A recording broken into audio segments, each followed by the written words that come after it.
এই সংবাদটি নিয়ে আপনাদের সামনে দাঁড়াতে হবে, এটা আমরা কখনো ভাবিনি। আমরা এবারও আশা করছিলাম ঠিক আগের মতোই আবারও তিনি সুস্থ হয়ে উঠবেন। আমরা ভারাক্রান্ত হৃদয়ে ইতিমধ্যে আপনারা শুনেছেন ডক্টর শাহাবুদ্দিনের ঘোষণা। আজ ভোর 6টায় আমাদের গণতন্ত্রের মা, আমাদের অভিভাবক, আমাদের জাতির অভিভাবক আমাদেরকে ছেড়ে চলে গেছে। ইন্না লিল্লাহি ওয়া ইন্না ইলাইহি রাজিউন। এই শোক, এই ক্ষতি, এটা অস্বাভাবিক, অপূরণীয়। এই জাতি কোনোদিন পূরণ করতে পারবে না।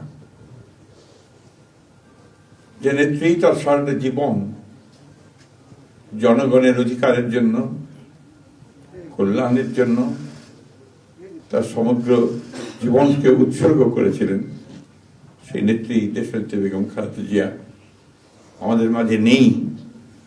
এটা আমরা যারা তার সহকর্মী এবং রাজনৈতিক কর্মী, আমরা এটা ভাবতে পারি না। বাংলাদেশের রাজনীতিতে একটা বিশাল শূন্যতা সৃষ্টি হলো।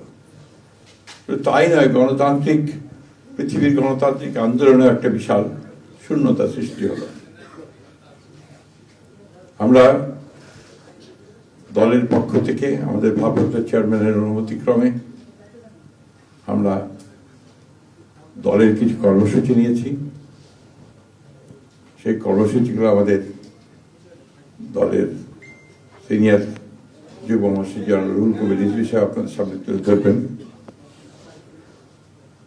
সরকারের প্রধান, এই কেয়ারটেকার গভর্নমেন্টের প্রধান প্রফেসর ডক্টর মোহাম্মদ ইউনূস আমাদেরকে ফোন করেছিলেন সাথে সাথে, এবং ইতিমধ্যেই তারা সিদ্ধান্ত নিয়েছেন যে 10টার মধ্যেই তারা স্পেশাল ক্যাবিনেট মিটিং করবেন। সেই ক্যাবিনেট মিটিংয়ে তারা দেশনেত্রী বেগম খালেদা জিয়ার যে শেষ কাজগুলো, তা জানাজা, তার দাফন, তাকে রাষ্ট্রীয় মর্যাদায়